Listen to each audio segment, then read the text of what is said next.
नमस्कार, मी सारिका पाटील तुमचे मनपूर्वक स्वागत करते। आज आपण इथे बनवणार आहे खपली गव्हाच्या शेवाळ्याचे उपीट बनवणार आहोत। पौष्टिक आणि हेल्दीसुद्धा। इथे साहित्य सांगते मी तुम्हाला।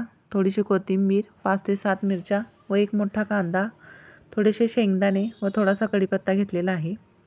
सर्वप्रथम आधी इथे आपण 2 ते 3 चमचे तूप टाकलेलं आहे। यामध्ये आता आपण शेवाळ्या भाजून घेणार आहे। शेवाळ्या भाजताना कायम तूप टाकूनच भाजायच्या, म्हणजे जशी आपली खीर मोकळी मोकळी सुट्टी सुट्टी होते तसंच हे शेवाळ्याचं उपीट होतं।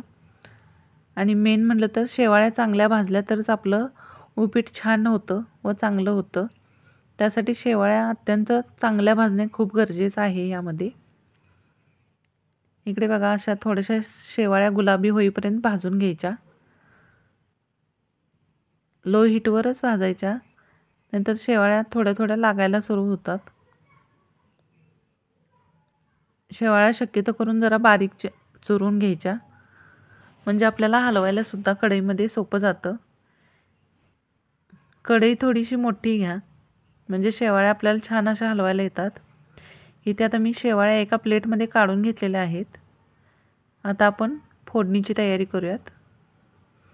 इथे मी थोडंसं तेल टाकलेलं आहे फोडणीसाठी।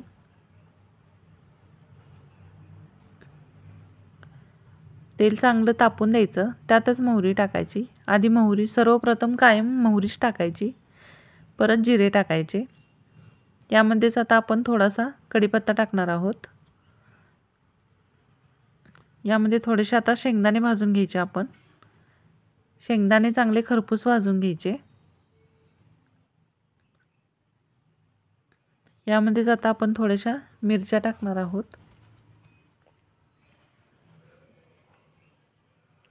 मिरच्या सुद्धा छान अशा भाजून घ्यायच्या।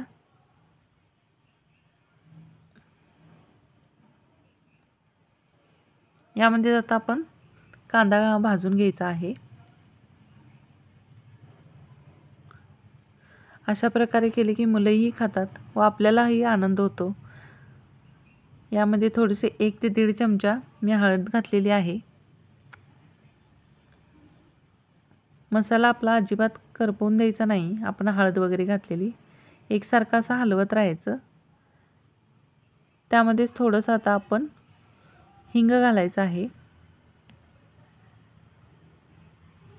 थोडासा हिंग टाकायचा, चव खूप छान येते।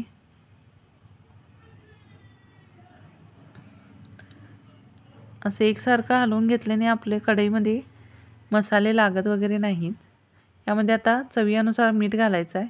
मी ते 1 ते 1.5 चमचा मीठ वापरलेलं आहे। यामध्ये आता मी 2 ग्लास पाणी घातलेलं आहे।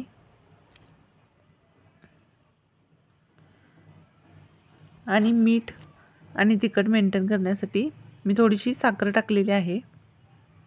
साखरेऐवजी तुम्ही गूळ टाकला तरी चालेल, चव खूप छान लागते। यामध्येच आता आपण शेवाळ्या टाकून घेणार आहे। पाणी पूर्णपणे चांगलं उकळून द्यायचं आणि मगच शेवाळ्या यामध्ये घालायच्या, नाहीतर शेवाळ्या अशा चिकट चिकट आणि घट्ट गोळा होतो शेवाळ्याचा, तसं आपल्याला होऊन द्यायचं नाही आहे। यामध्येच आता आपण थोडंसं असं ह्याला कवर करून ठेवणार आहोत। हे बघा, थोडंसं पाणी आटलेलं आहे। आता यामध्ये आपण मॅगी मसाला घालायचा आहे। मुलं आवडीनं खातात, तुम्ही रेसिपी नक्की ट्राय करून बघा। हे बघा, आता आपण एकसारखं हलवून घ्यायचं आहे। इथे बघू शकताय माझं उपीट अजिबात असं घट्ट झालेलं नाही। यामध्येच आता कोथिंबीर घालायची आहे।